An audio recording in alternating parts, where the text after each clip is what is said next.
The thing that I wanted to talk about today, just because it's a little bit, for me, it's relevant to, I don't know if any of you have heard or maybe even experienced, but today where I'm from in the Bay Area of California, there was some might say it's a good sized earthquake. It was probably, I would say, on the low end of a moderate earthquake, having lived here in California all my life, actually.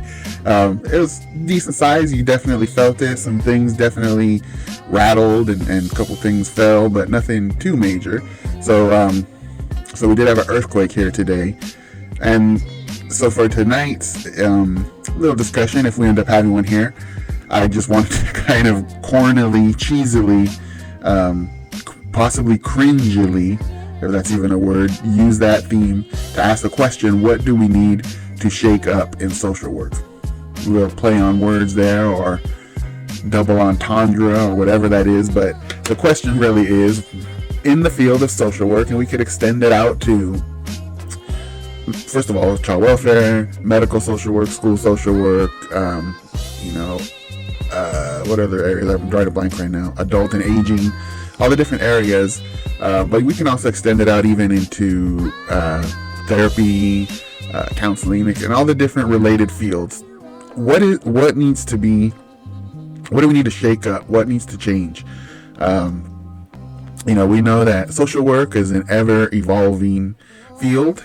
We change, we modify, we adapt as the conditions, not only at like a micro level, like within the individuals or families that we work with. Obviously, we adapt to the conditions that present themselves in any given scenario that we're working with. But I'm talking about from a much larger macro perspective. I'm just throwing out the question, what do people think what do we need to shake up in social work? There's always, people always have something to say about our pay, our compensation, for the requirements that it takes to become a social worker, and those vary depending on where you are, but for what it takes to become a social worker, the investment in time, energy, money, blood, sweat, and tears in many cases that it takes to become a social worker, are we as a profession compensated appropriately? Are we paid enough? Basically, that is one of the things that often comes up. Another thing that comes up are the conditions, I guess you would call it in a general sense, work conditions. So I would boil that down primarily to caseloads. In many instances, I've had experience in several different areas in social work, but child welfare is one of the ones that I spent a lot of time in. And in child welfare, one of the things that we say probably needs a shake up and needs us to do something different is the number of caseloads that is reasonable, manageable, and effective. I've heard in recent times through my TikTok and other places, just the ridiculously high caseloads that some people are dealing with.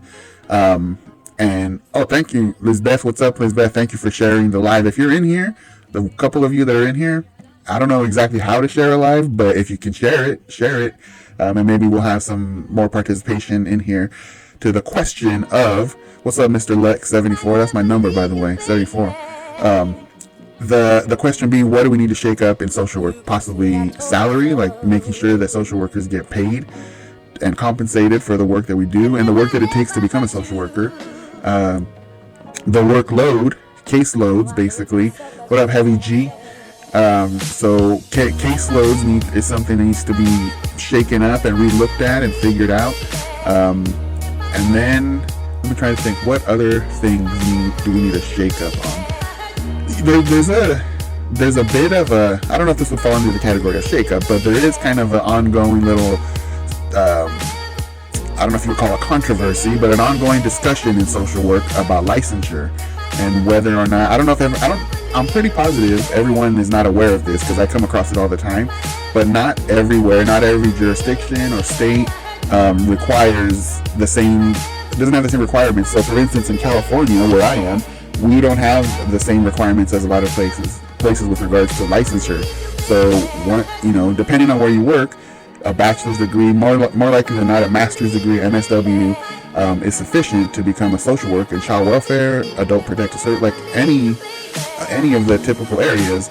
To be a clinician, you do need to become an LCSW in California, but Whereas in other places, you need to take and pass the test to get licensed to just be a social worker. So the controversy, quote unquote controversy, is the whole thing about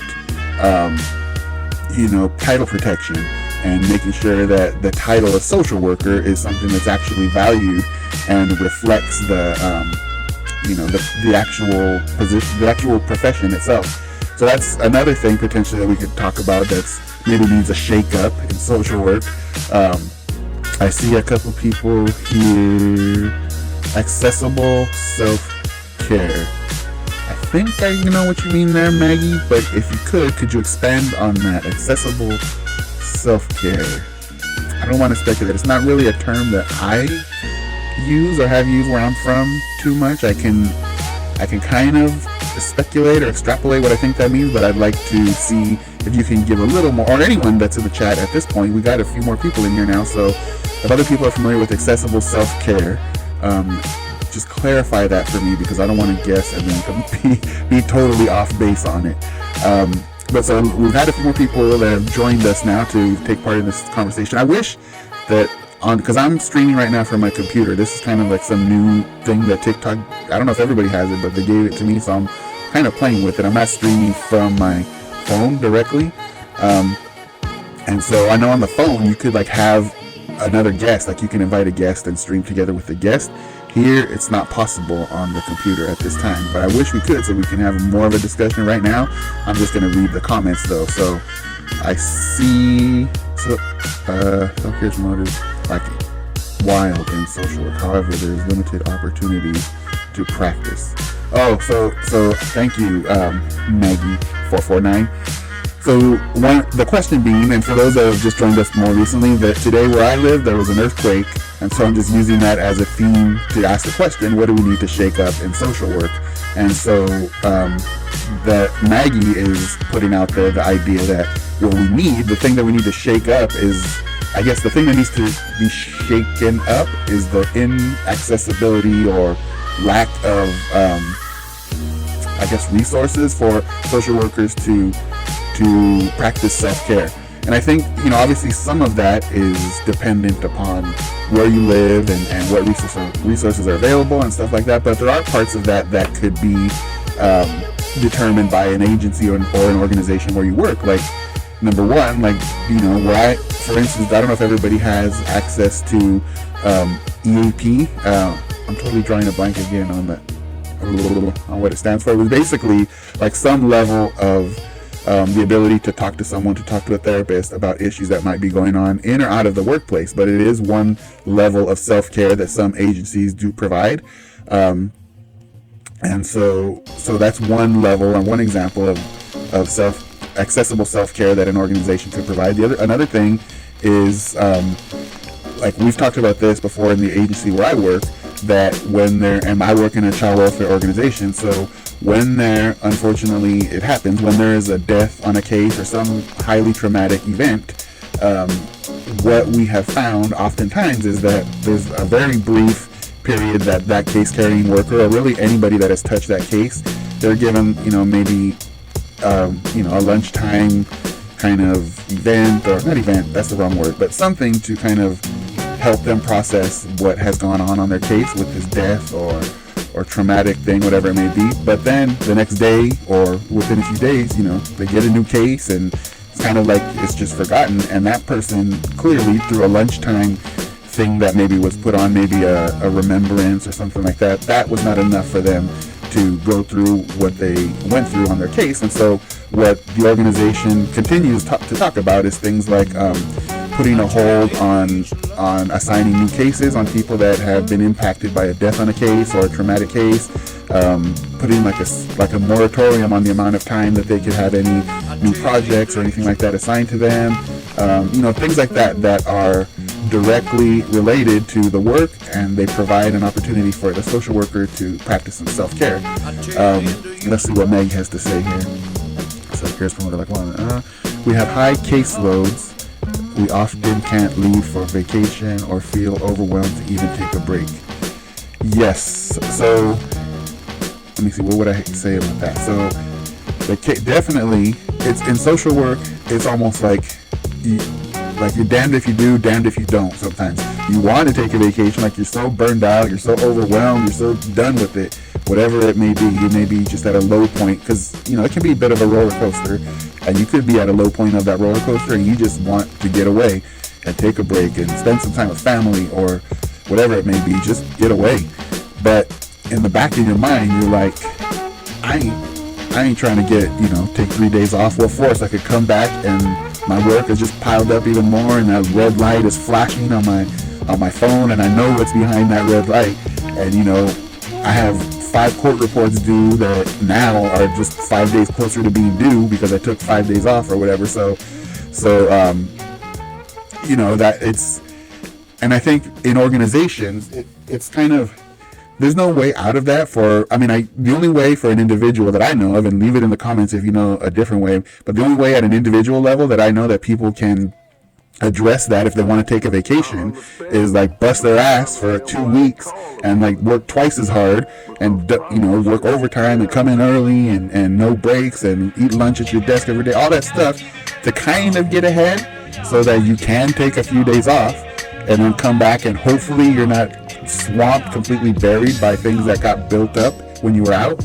But to get to that point, even in the best case scenario, if things are okay while you're gone, you had to kill yourself basically to get to a point where like you could leave and know that things were kind of okay when you left. And so as far as I'm concerned,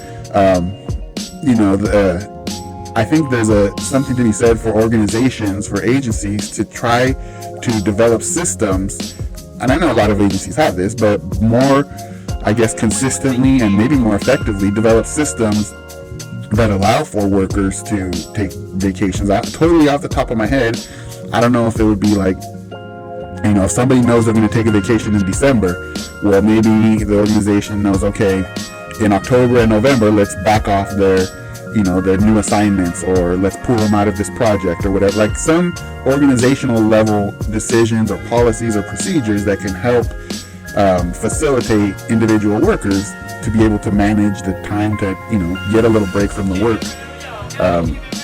So I don't know if other people have, that says, I can't do that. We tired? Maybe that means we try. Cheese it extra cheesy. We tired. I thought that meant like you tried. I thought it was a little slip typo and it meant we tried that, but it didn't work. But we tired. Yes, we damn tired. And I'm, in all honesty, I'm pretty lucky, because at this point in my career, I'm like 26 years in to my social work career, and I'm lucky enough to have worked into a position that is a little less intense, that is a little less demanding, that I have a little more autonomy to determine my workflow. But A, that doesn't mean that sometimes things don't get crazy and I still don't have to go into social work crisis mode. And B, it took 20 years of struggle and strife and blood, sweat, and tears to get myself into a position to to have a little more autonomy and stuff. So I am tired, but for those of you like maybe cheese it extra cheesy, that may be closer to the front lines or on the front lines, I can't compare my tiredness to what I feel these days here at the tail end of my career to what some of you probably are feeling on those front lines. So I feel you, because I've been there, but I ain't there really now. So I empathize with what you're going through for sure. I'm trying and I'm tired. I think Cheese It Extra Cheesy is tired. I see a few comments that they may be kind of tired and needing a little break. Lizbeth, what's your position? Sitting. I'm sitting down right now. I'm just kidding. My position is I'm a supervisor for a local government organization and a child welfare organization, and I supervise a group of social workers who they call it different things in different places. Here in California, we call it RFA, Resource Family Approval. I say RFA so much I kind of forgot what it stands for, but it's basically what other people would call foster care.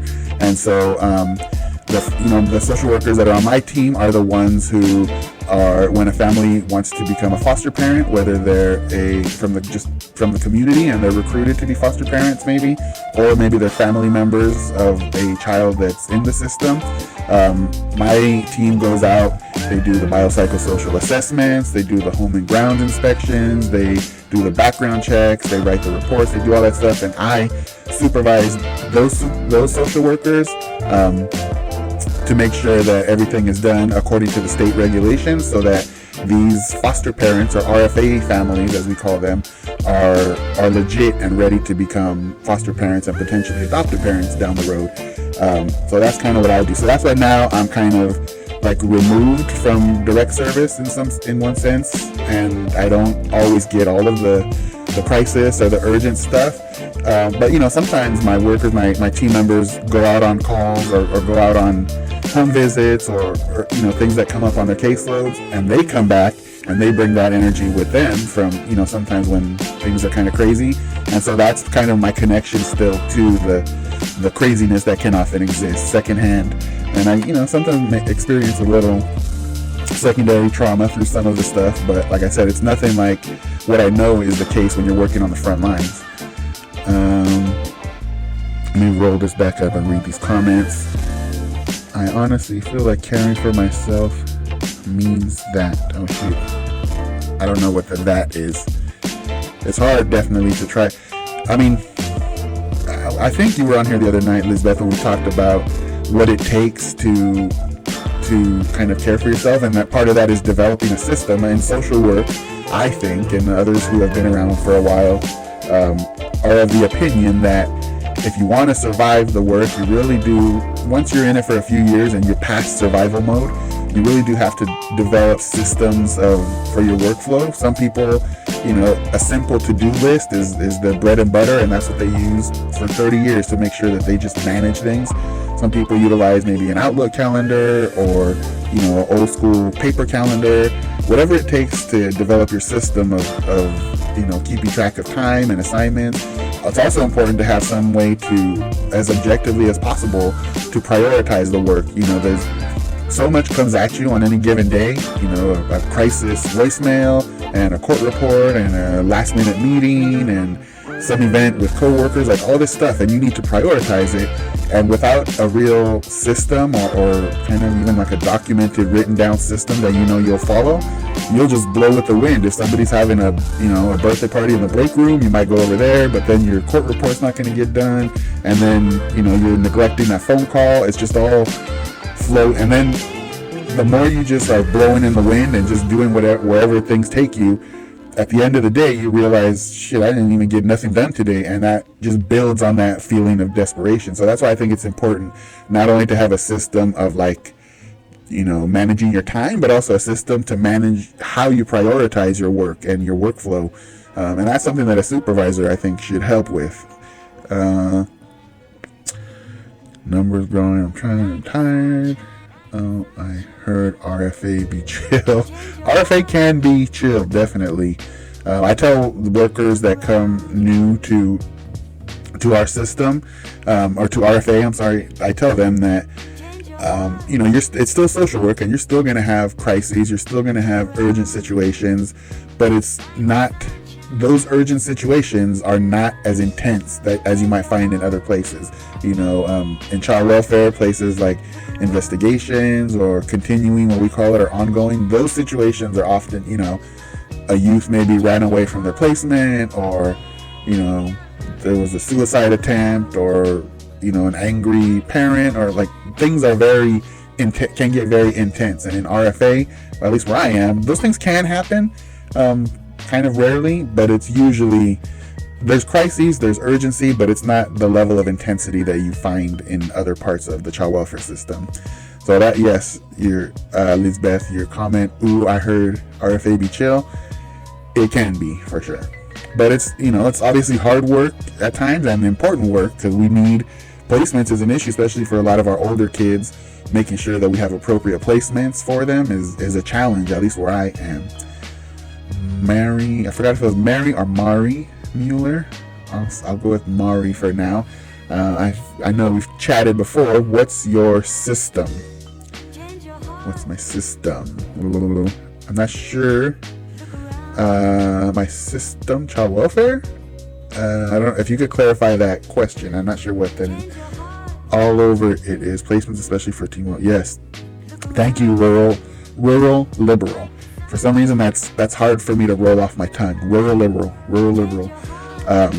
But I'm interested. Where rural are you? Are you in the country or whatever? Just I'm wondering out of curiosity. But yeah, for sure, placements for older children, especially teen boys, is difficult. Just conceptually, like where I work, a lot of the foster parents that we get, they want a baby. They want a young child or a baby, and those are kind of few and far between where I work that need placement. What needs placement are usually like 11, 12, 14-year-olds, and that doesn't oftentimes fit with the idea that some people had in their mind when they chose to foster or potentially adopt. And then if you layer on top of that the behaviors that sometimes come along with those, preteen or teenage youth, because of whatever they've gone through, there's sometimes significant behaviors that may not be present as much in a younger child. So that adds to the difficulty of trying to find, number one, placements who are willing to take that kind of potential challenge, and number two, that are prepared. There's special training and assistance that we provide, but it's a scary proposition if you're a foster parent or a prospective foster parent thinking about taking on a placement, to know that some of the challenges you may be facing. I get why there's hesitation, and those who actually are willing to take older placements, they have all my respect, because it's not an easy thing to do. Oregon, nice. I was actually, this summer, I just went up to Oregon. My daughter was looking at Portland State, Oregon State, a couple schools up there. She's about to leave the nest next year. I actually went to school at Humboldt State, up almost in Oregon, so I'm semi-familiar with the area. I don't know where. I know Oregon is just as different as California. Like, there's different kinds of areas in Oregon, but you're not too far from me. You're on the West Coast, at least. I was referring to what you were saying about figuring out a system that works. What's my system? Now I get it. Okay, thanks for the clarification. So, well, number one, like I said, I think the system that I have is more reflective of what I was just talking about, RFA, which is, it's not as intense, it's not always as frantically paced, and so there's a little bit less of a need for me to have a system of prioritization, or I do have a calendar system that I mostly Outlook, but what I'm trying to say is that my system for organizing my workflow is probably not reflective of what a lot of other social workers are, because I think the work that they do is probably more fast-paced than where I am now, potentially more intense, and more time-sensitive sometimes. But I think that, one thing I'll say, if you go to my website, socialworkmentor.com, there's this one tool on there, and it's called the Priority Tool. And so it's just this little kind of online tool that I developed that helps you to figure out, like, what's the priority. And it's based on kind of risk and danger. It's like a very simple tool that asks a couple of questions, and then it'll determine, like, is this a, no urgency, important, crisis? Like, it'll give you some idea. So that's one way you can use that tool. If you go to socialworkmentor.com, and that tool is there available to you. If it's helpful, that would be good. If not, you can develop your own tool, certainly, to kind of objectively, consistently determine priority of assignments that come your way. So that's one thing that I've used as my system. I don't use that tool anymore because I've used that, like, the concept over many years now, so I kind of just have it in my head how I prioritize the urgency of my work. But when I get new workers on my team or whatever, I certainly share that with them to help them prioritize, and for them so we could be on the same page. Like, they know what I consider to be urgent, and we're clear on what the levels of priority are when assignments are made and stuff like that. So that's one thing. And then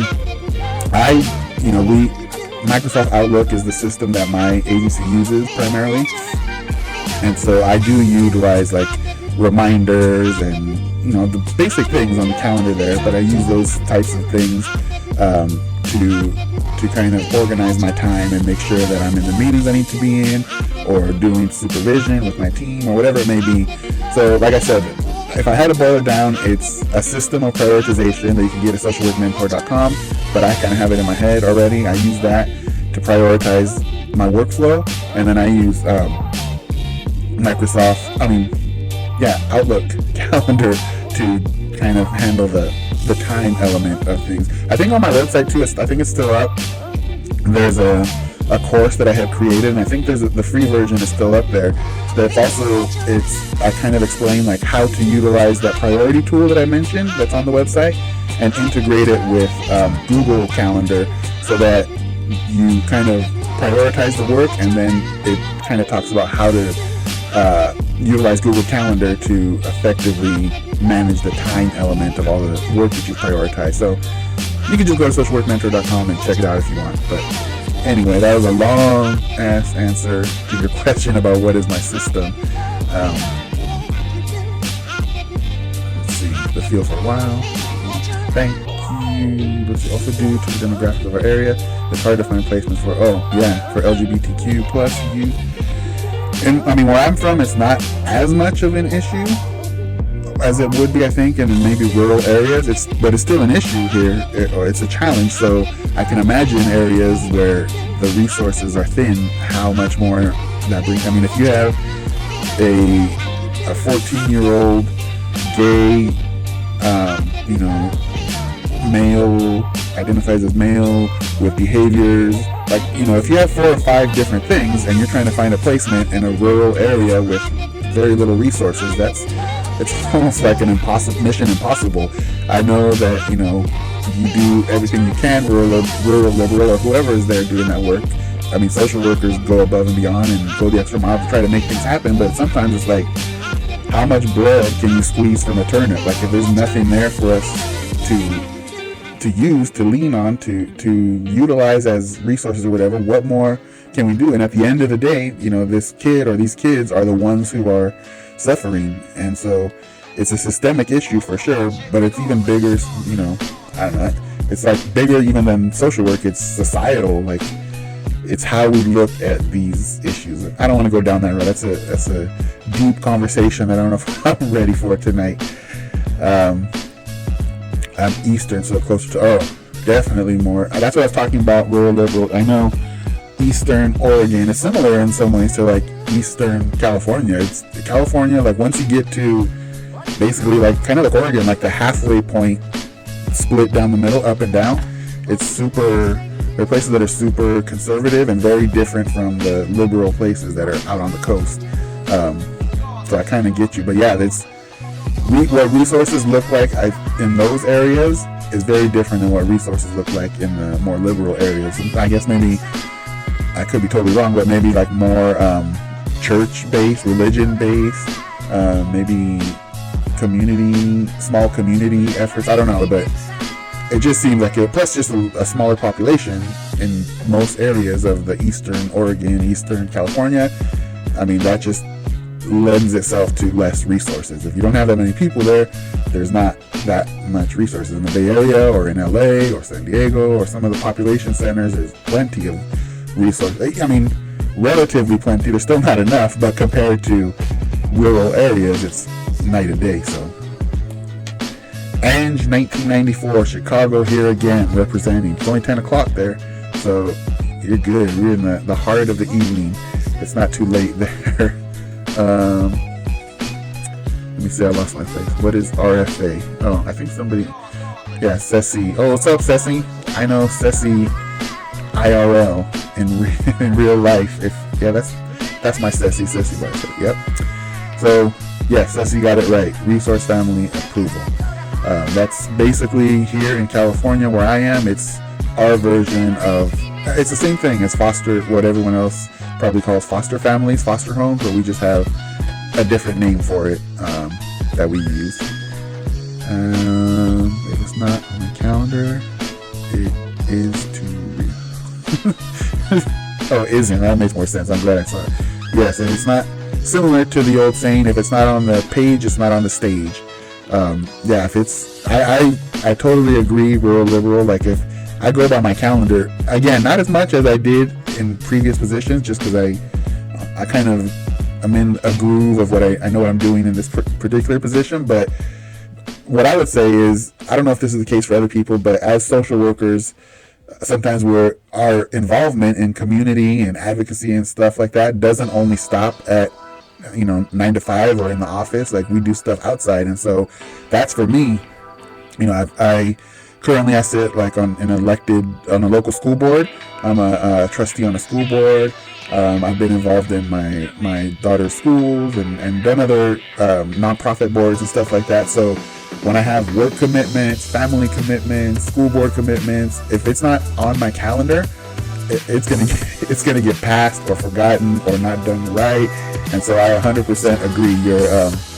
For me, it's also the same thing. If it's not on my calendar, it's not real. It's not even in my view. I'm not gonna consider it. Booger Sugar is here again, throwing up the peace sign. I color code as well. Yes, that's part of the I was mentioning the course that I have on my website. I think, what is it called? The Gift of Time for Social Workers. I haven't honestly looked at that stuff in 6 months, 9 months, and so I kind of have it set up, and things just automatically happen with the setup that I have. And I mentioned the other night that I need to go back and relook at my site and what's on there, because I think there's a link or two that are broken.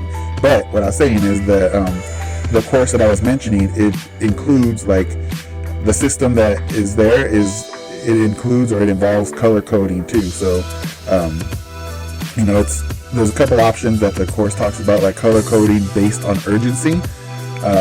So like I mentioned, that tool, the priority tool, that's also on socialworkmentor.com.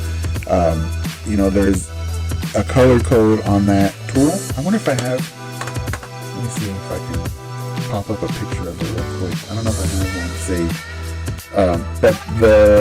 Here we go. This is just a picture of the priority scale. So when you run through that tool that I mentioned, that's on the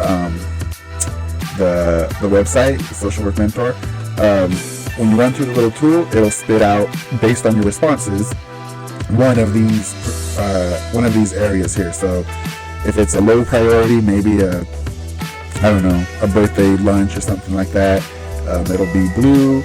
If it's a crisis, some suicide attempt or something, code red, it color codes it. So then the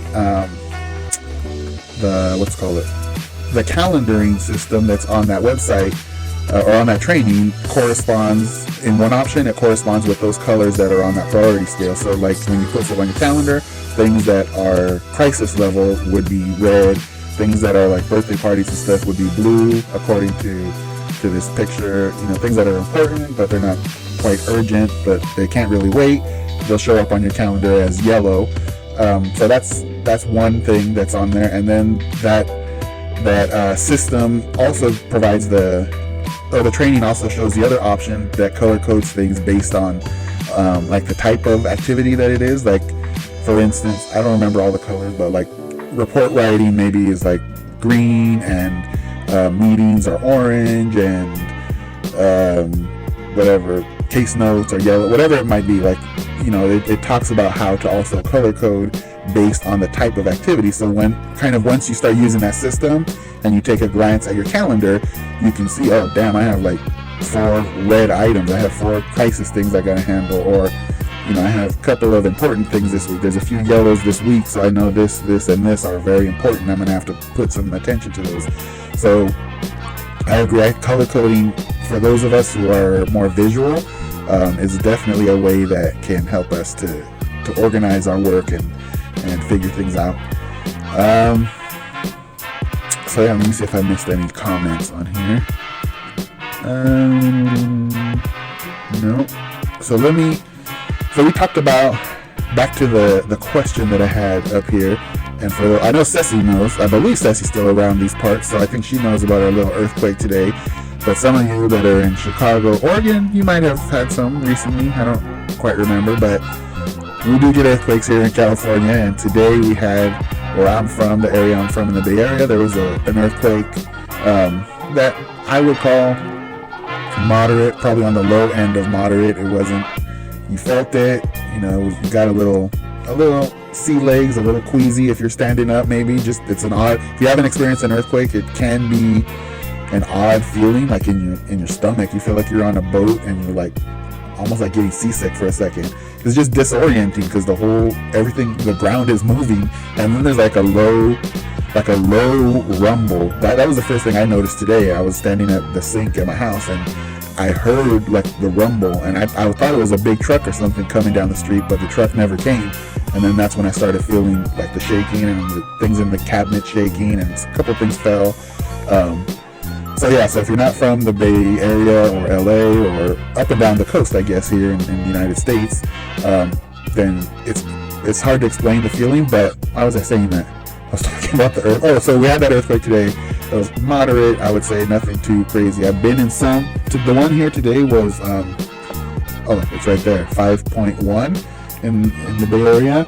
But I've been in earthquakes up to, like, when I went to school up in Northern California in the 90s. I think that was the biggest one, 7.2. Because it's a different kind of earthquake that happens up there by Oregon, Washington, Northern California. So they're typically bigger. Anyway, this is not not geography. What's the word I'm looking for? Geology. It's not a geology class, but the reason why I bring all that up is because my little topic for tonight is, what do we need to shake up in social work? One of the things that we talked about was self-care, we need to shake up the accessibility for people to get some self-care on the job.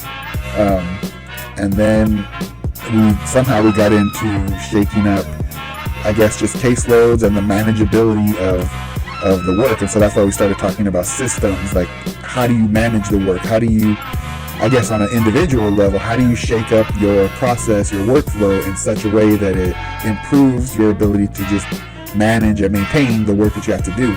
I think that's how we went down that road of color codes and all that stuff.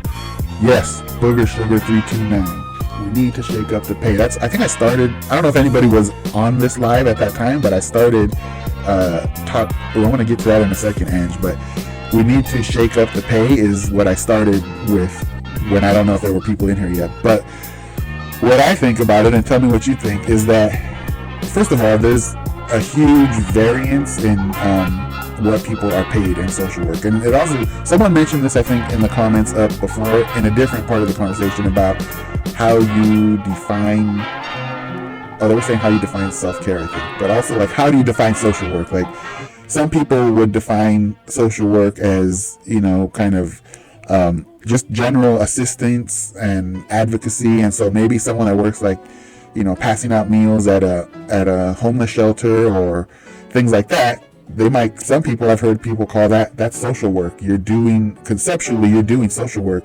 Others may think that, social work is very specific and it goes along with title protection and licensure. So you have to have reached a certain level of qualification to do this, what we will call social work for those people. Like, the title is specific and, it's more defined. So the pay in social work partially depends on what are you calling social work. Are you calling a community liaison in a homeless shelter a social worker? Maybe not. Are they doing social work? Maybe. I don't know. I'd be interested in what people think. Or are we only limiting it to LCSWs, LMSWs, MSWs, who are doing specifically titled social work? So the pay is very different. I know where I live and work, the pay scale that we get paid here is, when I see what people are paid in other parts of the country, there's a huge discrepancy in what people are paid, like in Georgia, or I've seen, I'm trying to think other specific places. I know some places are very low compared to us, but this is literally the most expensive place to live. So, but I think even with that, where I live, we're compensated fairly well. But not too far from me, in the same state, social workers are not compensated well, and they're, even for the cost of living, it's not enough. So in general, though, what I was saying is that if you think about what it takes to become a social worker, the schooling that you need, the training, the education, the internships, volunteer work, everything that it takes to become a social worker, whatever that means, wherever you are. It's a huge investment in not just money, not just time, but your life and your energy. And so that commitment, the question becomes, is all of that you put into becoming a social worker, are you compensated on the other end, not just for the work that you're doing day in and day out, but for everything it took to become a qualified social worker, to do what you're doing? That's one part of the question. Because I don't know if this is the same where other people are, but like, for instance, other people who do maybe like the probation officers or in similar fields, they don't require anywhere near the level of education, training, competency that it requires for social workers, but their pay is sometimes significantly more than what social workers make. And the workload, although every job has its challenges, in general, I would say it's less intense, less, it's just less. So that whole question of pay is, number one, not just the dollars and cents, because what the pay is in the San Francisco Bay Area is very different maybe than Minneapolis, Minnesota, or Tallahassee, Florida. But it's also like you think about what it took to get there and compare it with other comparable kind of roles. I'm of the opinion that social workers are not compensated appropriately for their work, for their experience, for their knowledge, because I know that I've seen it in real life, and to some extent I've kind of dipped my toe in it as well. The skill set that we bring, the knowledge, the abilities, everything that we bring as social workers to the marketplace in the private sector or in other parts of the economy, it's like we could apply that to those areas and make way more money, and many people do. Sometimes they become consultants or trainers or HR people, maybe like at Google or something like that, and they double or triple their income because those skill sets that we're talking about are so valuable in other sectors that they can do that. But in the social work sector, the compensation is what it is. So it's definitely something that needs to be shaken up. Let me go back up in these comments.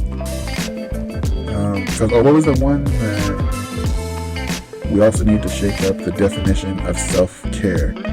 But let me read those. Anything that involves helping people is social work, in my opinion. However, no reason a person with an MSW or an L should be getting $50K as starting, especially in a state like New York.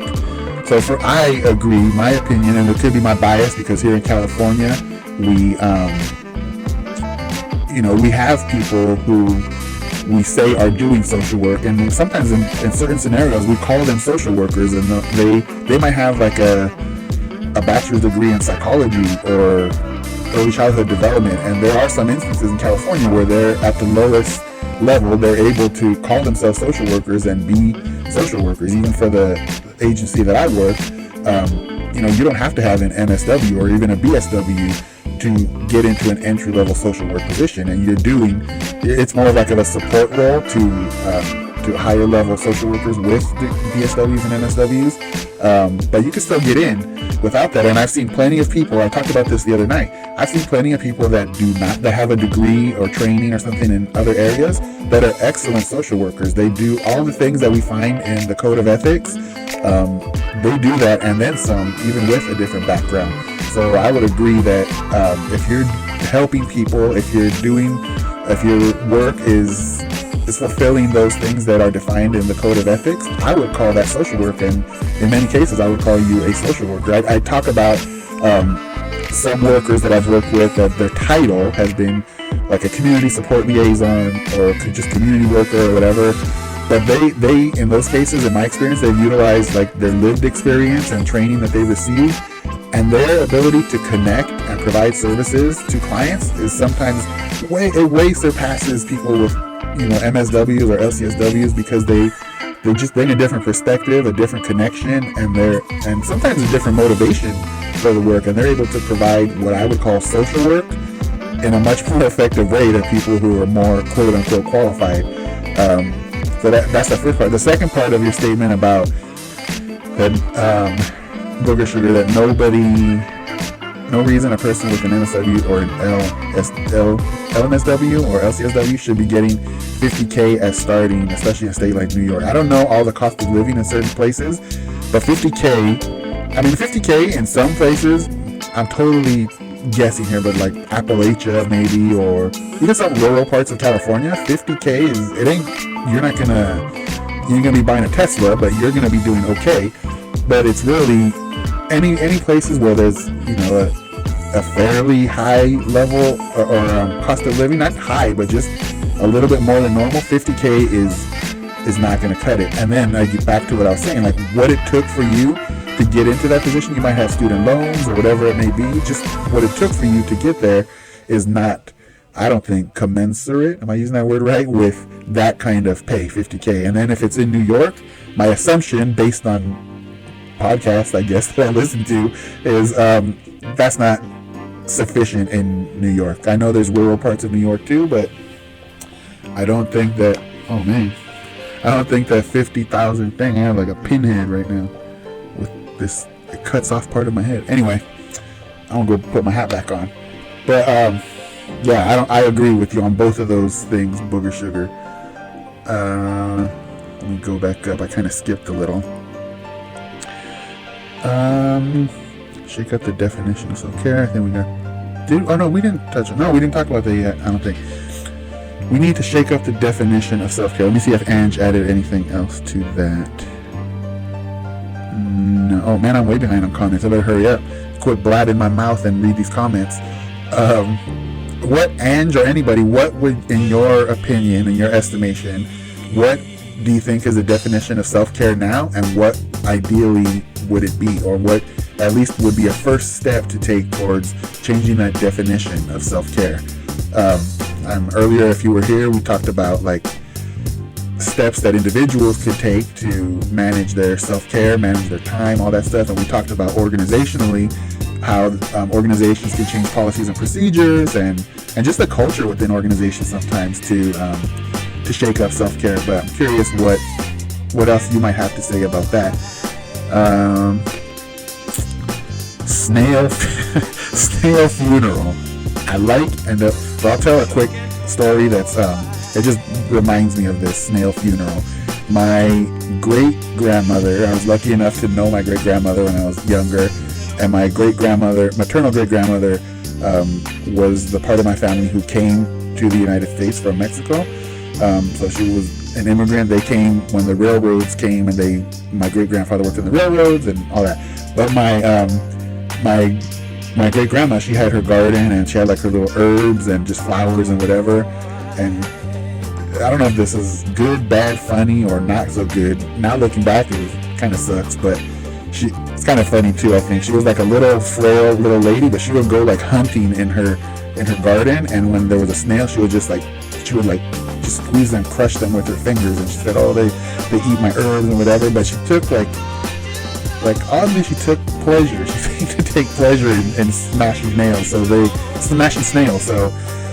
they definitely had snail funerals. That just brought that up to me. So I don't know what to make of that. It's just thank you, snail funeral, if nothing else, for giving me an opportunity to remember my great-grandmother, especially at a time when we're about to have, hold on, let me pour me a little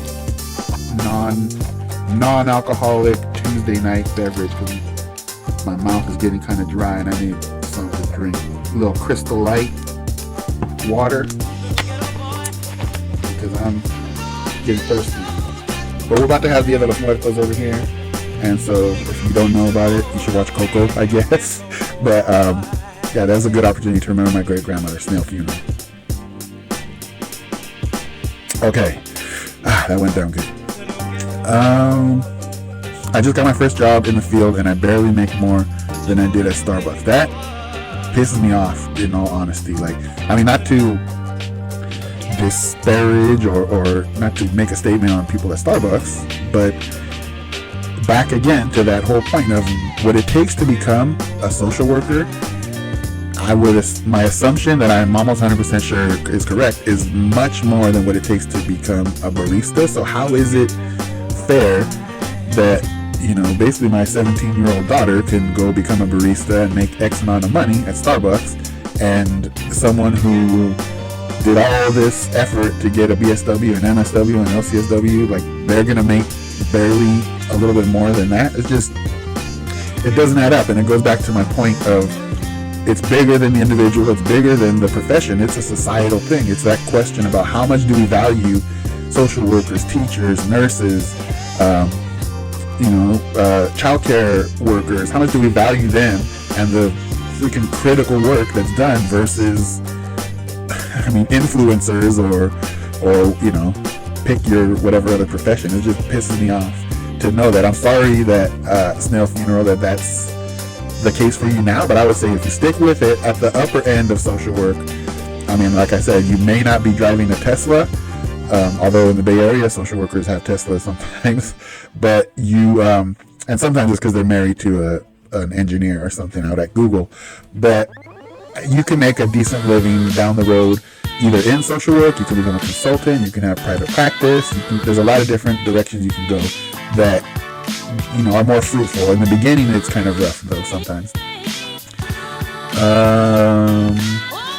Let's see. In fact, I think a lot of Starbucks supervisors make more than me.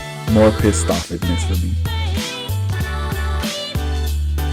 I try to tell myself the experience can be valuable in the long run, but it is pretty disheartening.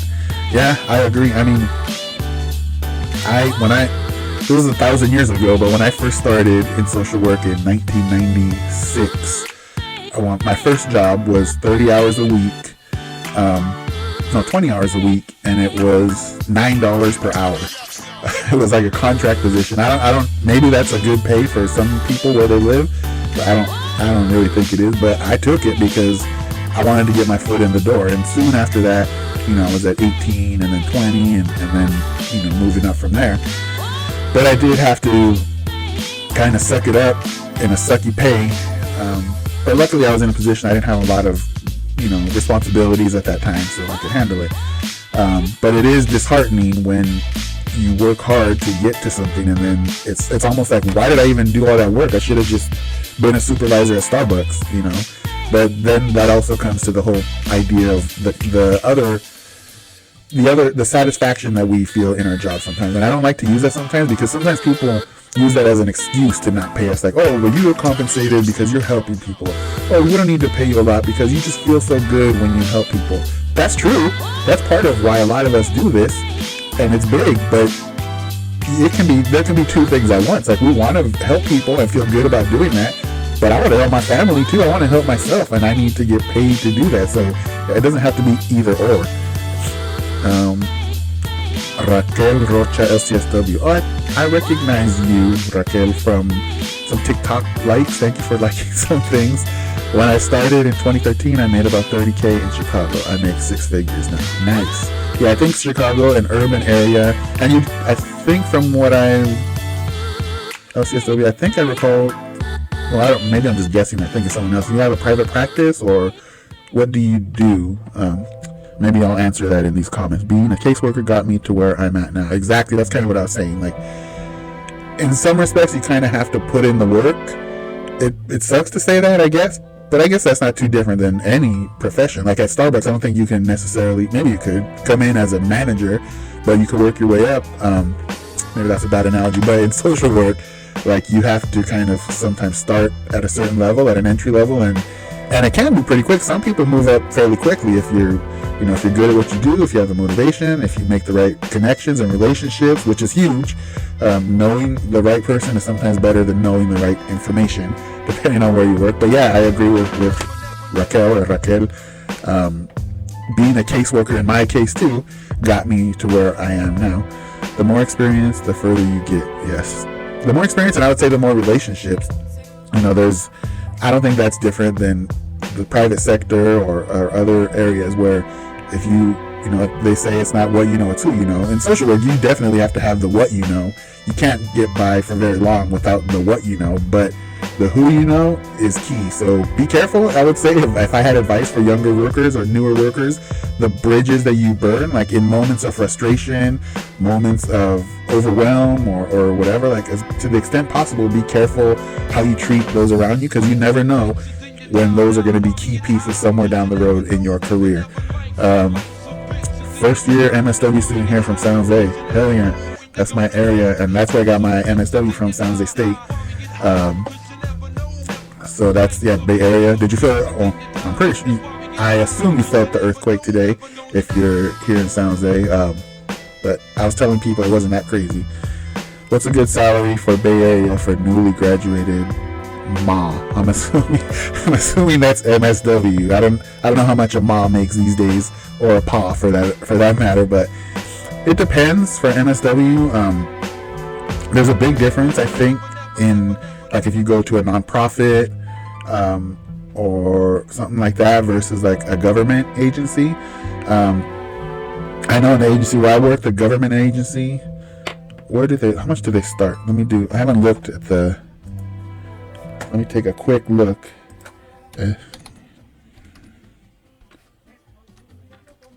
Give me a second. Hold you in suspense to see how much they make over here.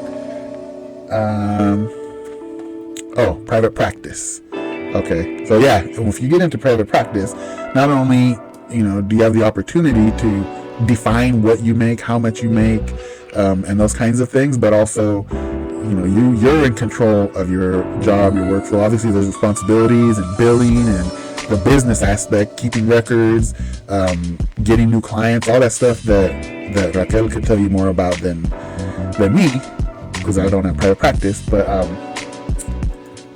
yeah, there's definitely opportunity, but you have to, in most cases, go through some steps to get there.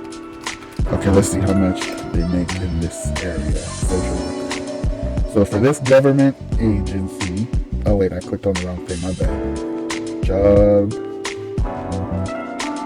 Job specifications. Dang. Oh, here we go. So for a social worker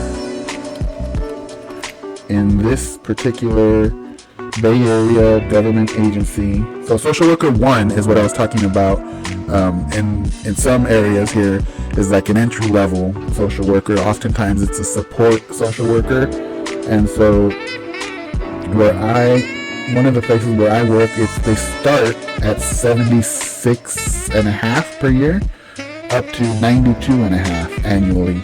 So that's an entry level social worker in the Bay Area. Basically, all the 7 or 12 counties in the Bay Area are kind of close in pay. And then a social worker, the next level social worker is 84,000 to 102,000, and then the next level, the highest level in this particular one, is 93,000 to 113,000, and then just social work supervisor, the last in that kind of series. Social work supervisors are 106 to 128 annually.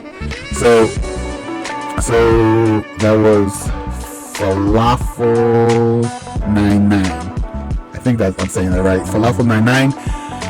Yeah, you're looking at whatever I said. I changed the page now. Like starting at like 75 as you work your way up to potentially a supervisor, 130, and I think managers approach 200 at the highest levels of management. So that's this area, but again, keep in mind that the San Francisco Bay Area is literally every year it's either the or one of the most expensive places to live. So like to rent a 2-bedroom place here, you're looking at, I don't know, I've been in my own place for a long time now, but I think a 2-bedroom rental is at least $3,000, $3,200 for not really a great place. So that hopefully gives you an idea.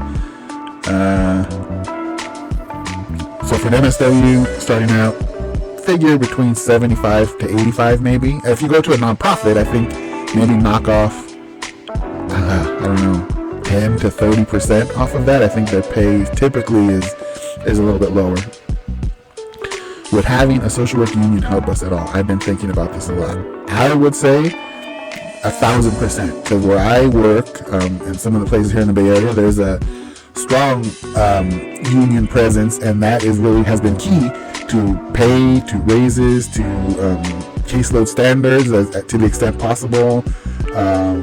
Differentials, we have like bilingual differentials, after hours differentials, hazard pay, like all these kinds of things that I don't know what that looks like in other places that don't have union, but I know our union is really strong, and it's been key in getting us some advantageous situations for sure. That's a great starting rate. Yes, it is a great starting rate. And I wish that when I was making $9 an hour, 20 hours a week, I wish that was the starting rate then too. But hey, like you say, you got to kind of pay your dues to get to where you want to go. I mean, I'm not necessarily where I want to go yet, and my clock is ticking. I probably have between 5 and 10 years left in this stage of my career, so I got to get cracking if I want to move up in this stuff. Do you think having experience prior to MSW completion can help with getting more compensation? For sure. I think that at least in a lot of places that I've seen here in the Bay Area, the experience that you have could be the difference between, like, they call it different things, but let's just say social worker 1 and social worker 2. Like, the difference might just be experience. And if you have, a significant or, a good background of experience, that could be what separates you from 76,000 entry to 82,000 or something like that. So definitely, and not only that, just in terms of pay, but that experience is going to come in handy once you're in the job. Because once you graduate, have your MSW, did your internship, all that is fine and dandy, but it's not until, in my opinion, it's not until you're in the job, doing the work, down in the, doing the nitty gritty of the job, that you realize, oh dang, this is not everything that they told us about in school. And so the experience that you bring with you prior to having your MSW or whatever is going to help with pay, but it's also going to help you just be prepared to handle the job, to manage the job, to have experiences that you can draw upon when the shit is a fan and when things gets tough at your job. You can say, oh, I remember, when I was volunteering at this one place, this happened and I did this to deal with it, and I can apply those ideas and concepts now. So that experience will be valuable not only in terms of what the pay you can get, but also the internal resources that you have to deal with whatever you're going to do on the job. We need to also begin looking at licensure. I always have problems with that word, licensure. Am I saying that right? Licensure. We don't say it a lot around here in social work, so I'm not used to saying it. Licensure. I think that's right. Licensure in Spanish. Maybe I'll say it like that. Licensure reciprocity. We need to also begin looking at licensure reciprocity. Does that mean like state to state kind of thing? Like if you have licensure in New York, that you can work in Chicago? I think that's what it is. Oh, thank you for confirming. I said it right. Licensure. Licensure. Okay, so yeah, I've heard. I almost sneezed. Hold on. Whew. Sorry about that. Sorry. I've heard a lot of people talk about that. Like in California, like I said, we don't have licensure. Well, I mean, we have licensure to do clinical work, but not like LMSW, I believe is what it's called in other places. We don't have that here, so it's not really a conversation that I am super familiar with, but I have heard people talking about the reciprocity thing. So actually, you all could probably educate me about what that whole thing is, the challenges, the possible solutions, anything like that. There's like a Midwestern Pact that we had here in Illinois, but it's since expired. I think that would tie in well with title protection. And if I want to get my licensure in New Jersey, that's another $1,000. Dang. But the requirements change from state to state. So, like, if I wanted to work in California, the requirements are different. I'm close to being eligible to sit for my... So, okay, so this is all... What I've heard is that... Tell me if I'm wrong. I've heard that there's at least some movement or getting closer to, like, a consistent licensure requirements across the board, in the United States at least. But I don't know. Maybe that was just people talking wishful thinking. But it does seem... What am I wrong here? It does seem pretty ridiculous that you could have certain requirements in New Jersey to practice social work that are not the same in Chicago or Denver or Fresno or whatever. Like, why? Obviously, there's going to be some regional differences in the work. There's different populations that we serve. there's different dynamics place to place, but it would seem that, at least conceptually at a high level, that there's enough similarity across the board that there could be a consistent level of requirement for licensure. So why doesn't that happen? Or what's the problem here? Or you could all just be like California and don't require it, but then there's a whole title protection thing. I'm close to being eligible to sit for my clinical exam, and that's more money. Definitely. Keep it moving in that direction. I mean, Raquel could tell you more about that, but I just, from the outside, I would say, don't let nothing get in the way of you taking that exam and getting that money. Get your chicken, as Beast Mode would say. I hadn't heard, I hope so. NASW passed a few acts, so MSW don't have to sit for LSW anymore. Oh, I guess that's a step in the right direction. MSW don't have to sit for LSW anymore. That's in Illinois, or that's everywhere? And by the way, speaking of NASW, quick side note, although sometimes I'm kind of disappointed in their advocacy for us at the highest policy levels. I don't know all the ins and outs, but what I see, sometimes I'm not super happy. But they do a lot of other good stuff. But what I was going to say is, today, I believe, unless it's a fake account, the NASW followed my TikTok. So I guess I'm famous, everybody. But let's see. I meant more chicken to pay. I'm certain in Illinois, but I don't know about other states for certain. Well, that would be cool if they did it everywhere. Why? I mean, if it's good enough for Illinois, why isn't it good enough for other places? That's the question I have. What's so different or better or worse about whatever, Tennessee or Maine or who knows where? Ooh, congrats. LOL, but they got to do more for us. Exactly. Like, I don't want to say, I don't know enough to definitively say one way or the other. It's just, I feel like there's more that could be done, but I could be speaking out of ignorance.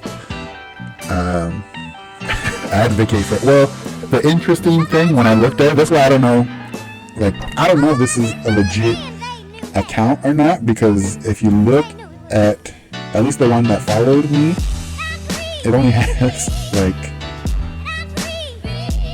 NASW TikTok. It might not be legit. It has 175 followers. So either they just started their TikTok account, or I'm being scammed. They're just trying to make me feel good. But I feel bad because they only have 175 followers. But hey, we're all there at some point. Those of us who are trying to build a little community. No one likes them. 175 people like them, or are at least interested in what they have to say or do. The only thing they have that's beneficial is their insurance. Yeah, if you're doing private practice, does everybody in private practice get, I don't think everybody, you don't have to get your insurance through NASW, do you? Yeah, you can go other routes. I'm assuming NASW provides good packages, I guess, for insurance. They do. I mean, I'll give them props for for developing the code of ethics and keeping the code of ethics at the forefront. But like, the code of ethics is words on paper or words on a computer screen. But what work is done to uphold and maintain the code of ethics at the highest levels, at the policy advocacy, not even the lobbying level in Washington and state capitals and stuff like that. That's where I start to think a little bit more critically about what I know about NASW. But again, I could be speaking out of complete ignorance. Oh yeah, so you can go wherever they have good rates. And I guess, well, I don't know anything about private I won't say I don't know anything, but I don't know enough to speak on this. So I wish I knew if it was Raquel or Raquel, but whichever one, you're the expert here in this room currently about this stuff. So see, that's why I wish that this streaming that I'm doing right now on my computer was able to do what the phone could do, which is add someone else in, so they could, like, you could have two people talking, so that we could not have to read these things and go back and forth like that. Maybe it's coming up soon, but not now. Yes, remote practice. I had a situation with a client and had to consult legal. They were great. So see, the NASW is worth something. That sounds bad. Is can be valuable in certain instances. I'm trying to speak nicely of the NASW. Ooh, we can do that sometime. Interview kind of thing? Is that what you're talking about? I've been, like I said, I've been playing with this particular streaming on my computer, just because you can kind of like do bunch of little things, but it has limitations. But yeah, it would be cool to have, I don't know, probably no one in here has seen it, but I was starting to do a show it was called the World's Best Social Work Show. It was a bi-weekly social work themed show that I had, like, these other social workers from TikTok that you might have seen, Mr. Social Worker 12, B. Williams LCSW, she does like hip hop therapy, Heather, I'm trying to remember their usernames. I mean, there's Destry, there's several that we were doing this thing, but then like the past 4 months, I had to step away for a while from social media and just handle some business, and so that show kind of dropped off. But I am planning to bring it back and to start doing the show again. And it was less of an interview format and more of just like topics of the day, or we talked a little bit like about licensure in one episode and advice for graduates and stuff like that.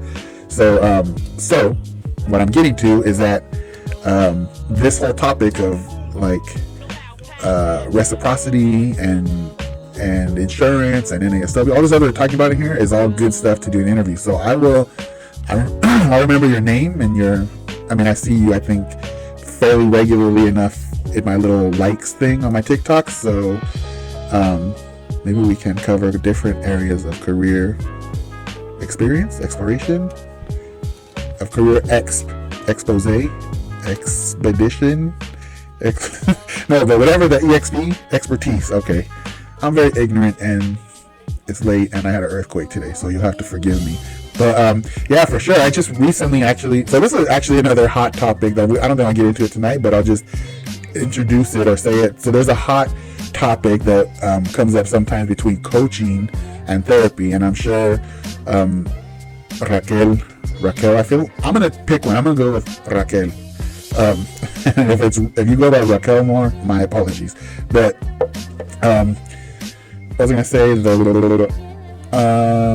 coaching and therapy. You might have some thoughts on that, but there's a lot of people nowadays that call themselves coaches, and they blur the lines oftentimes, some of these individuals, between coaching and therapy. And so past couple months ago, I finished I became a certified coach, a career coach, a couple of different designations that I have. But you don't, like in social work, to be an LCSW, like you have to be licensed and go through that whole process. And coaching, you could be a coach with, like, you could literally be a barista at Starbucks, back to our earlier conversation, and call yourself a coach. And if you can get clients and get people to work with you, you can coach people on whatever, health, spirituality, career. And some of those people with really no qualifications, no experience, no nothing, they start getting into therapeutic kind of conversations, and they blur those lines, and it's inappropriate and it's not okay. When you go through the actual certification process, it's drilled into you every week, like, you are not a therapist. You cannot do therapy. Anything that comes close to that, you need to immediately stop, and you need to, make a referral or whatever, but you can't do that. But again, that's for people that are certified and that abide by that. There's kind of like a code of ethics for certified coaches as well, but it is a big topic, I know, because there's so many people that are saying that they're coaches and they are doing, bordering on therapy. And so anyway, back to the original point of what I was saying is that you said, maybe we can cover different areas of career expertise, and the word career just brought up to me that I would love to do something like that, because it will give me a chance to practice just kind of a little bit, maybe my coaching, career coaching, and helping people think through, where they want their careers to go, where, what questions should they ask themselves now, what are the strategies and plans that they should start to develop wherever they are in their career, whether they're just starting out, like we had Falafel something or other, the MSW from San Jose, seems to be early in their career, or a rotten, shriveled old man like myself who's towards the end. I still need a plan for my career and what I want to do post-career, in retirement. So those could be interesting conversations colored by someone who's, in private practice, someone who's basically been a lifelong, government worker, and other people that bring their expertise. So I'll be in touch, and we'll see how that could work out. I think it could be interesting. I am saying, not the coach. Yes, that's perfect. You're saying it correctly, Raquel. Okay. I'd love to pick your brain about the experience you've had. Like, what's the coursework like? Yeah, that would be another. I mean, there's so many topics we could talk about. I know there's a few people in here right now, because as people come and go, clearly there are things that people are interested in and topics that are interesting, I think, for anyone in the field. So for sure, I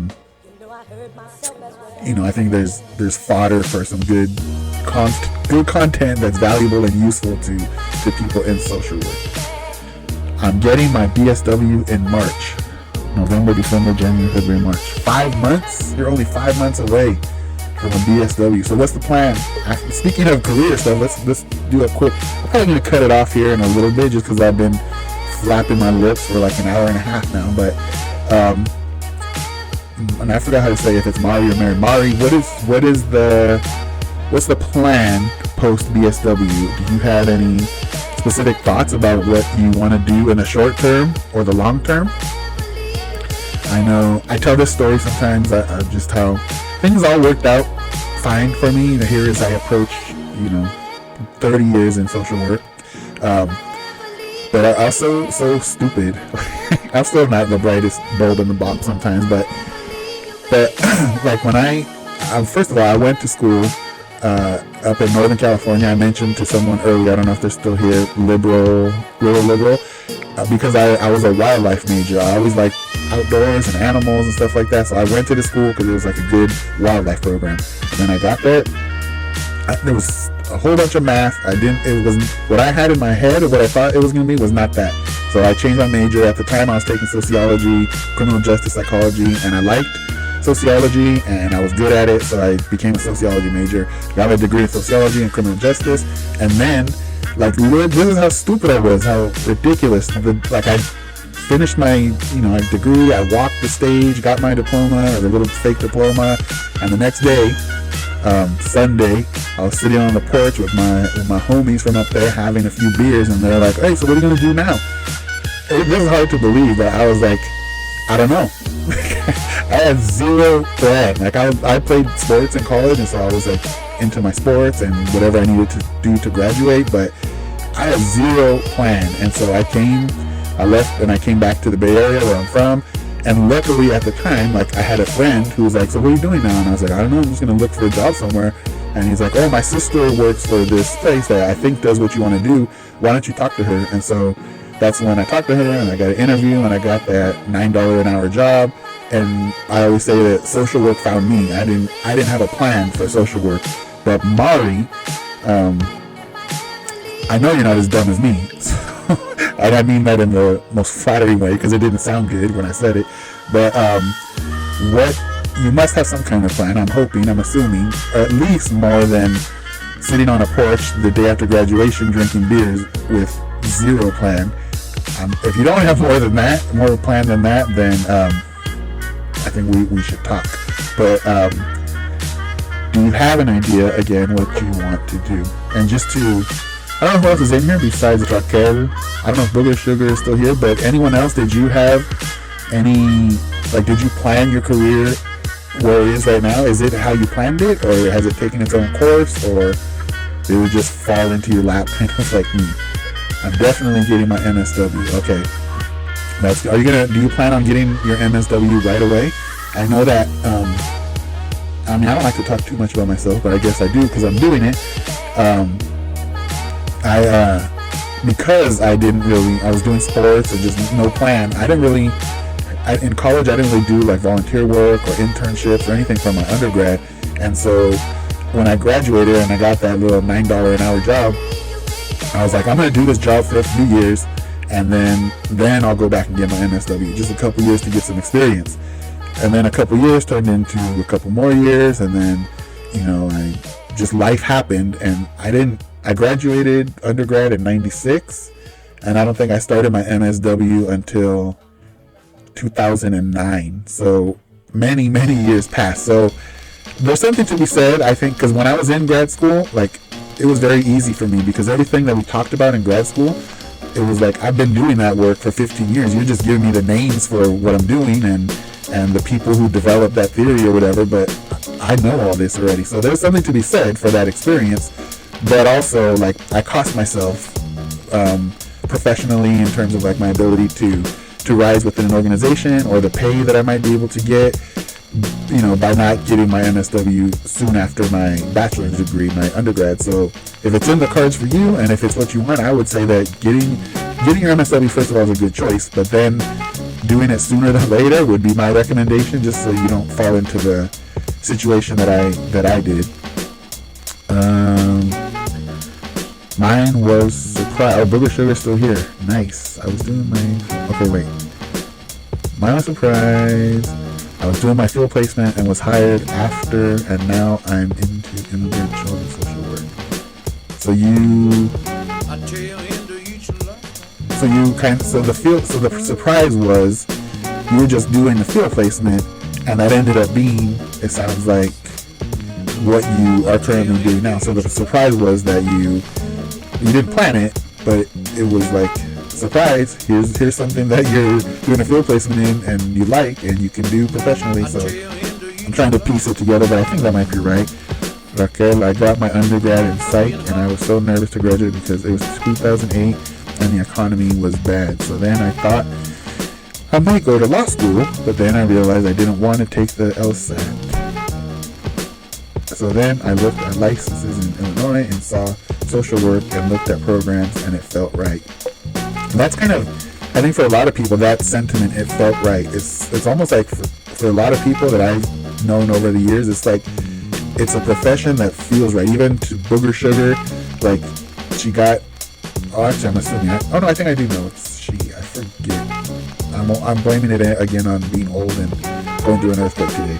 But anyway, they had this field placement and it felt right. Raquel, she went through her process and got to a point that it felt right. Like, a lot of people, it's almost like a gut feeling when you start seeing these opportunities professionally, and if some of them are in social work, it's almost like for some people you just feel like this is what you want to do. And obviously career trajectories change after that, but that's one sense I would say for younger or people developing their career, is don't ignore like that feeling, because a lot of it is what feels right. That might not be what brought me into social work, just luck kind of got me there, but what kept me in social work, I mean, I can say this with confidence, is that it felt right. Once I was here, it felt like what I was supposed to do. Shoot, I skipped all around on these. Let me see. I love psychology too. I'm pointing out how stupid I am more and more, but I have to say this one too. One of the reasons why I picked sociology, I was taking sociology classes and I liked them. But when I decided that I was going to change my major from wildlife, it was between social work, social science, and sociology. And I went and talked to like my academic counselors and stuff, but I don't feel like they really helped me. So for the stupidest reason, once again, I picked sociology, partially because I was taking those classes and I liked them, but I just thought it sounded better. Sociology sounds better than social work or social science, I thought. And when I'm done, I could say I'm a sociologist. It sounds like professional. So that's partially why I chose my undergrad. But I did love psychology too. But I don't know why I didn't get that. So again, more proof of my dumbness.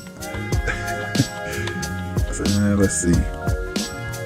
Booger Sugar said, and now I want to have a private practice assisting those same families with mental health services. Yeah, that's how See, that's how I think the work can transition pretty smooth. Like once you just get your foot in, once you taste a few things, maybe you do a little child welfare, maybe so you get into some school social work, like whatever. The first few years, maybe the first decade, you're like tasting different parts of the profession. But at some point, like a natural progression kind of seems to happen. What feels good happens, what feels right, and you go into, what Sugar Brewer is talking about, or what Raquel experienced. Like it's almost like the pieces of the puzzle kind of fall into place.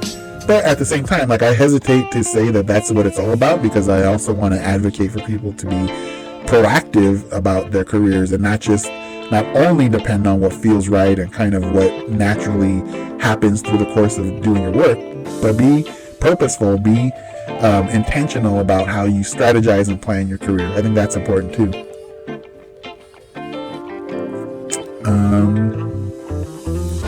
Post reunification with families. There's a lot of work to be done there for sure. Let's see. Graduated with a focus in grassroots community organization, but went into mental health after grad. There's so many different areas that at this point I don't know who was here when I was talking about this, but that goes also to my thought that I was talking about earlier, like the skill set that social workers have. I mean, community organizing and work with immigrants and mental health and like all the different things that we do. In child welfare, you have to be a damn attorney and a community support person and a public speaker and a teacher. Like all the difference, you have to be like 10 jobs in one in social work just to do one thing. And all those different skill sets that we have are so valuable, like, in the marketplace, and just, wherever we decide to take our talents, they're valuable for sure. I don't know if social workers always realize that though, because we're passionate about maybe a certain population, women or LGBTQ or immigrants, and that's what we want to do, and we get entrenched in that work and we love it. But I think in that we also don't recognize that, man, all these skills that I have and I'm developing, maybe I want to look at other options at some point too, because I have a lot to offer. That's something I don't think we all do as social workers. But anyway, I'm at the hour 50 mark, and people are probably sick of me, because at this point I'm sick of my damn self. So I've had enough of you people learning about my stupid decisions and stupid choices that brought me, however it happened, brought me to a good place. I mess around, but I think I'm fairly competent and experienced, and so I don't know what I'm getting at here. I'm trying to shut this mug down. So I would thank whoever has been in here, either who's here now or who has been here in the past couple hours. That kind of went by fast, actually. Thanks everyone for having a conversation with me. It's been interesting. Every time I learned about Booger Sugar the other night and the work that they do with immigrants and interesting stuff there. And I learned today about Raquel about private practice and licensure and reciprocity that we talked about with everybody in here, and just all that stuff. So at this point, I'm going to pull the plug. I'm going to pull the plug and end it.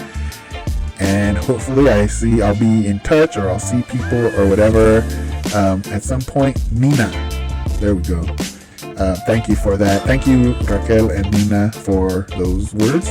It kind of motivates me to come back here, even though I just like, honestly, I like coming in here and just talking with other social workers, like not in the context of like my work and the job. There's just no pressure to this conversation. No, it's different, and I enjoy it. So I'll probably still be coming on here if you're interested and enjoying, and hopefully at some point we can bring people on and have like conversations and just talk. So good night, good morning, wherever you may be, and I'll maybe see you all at some point soon. Later.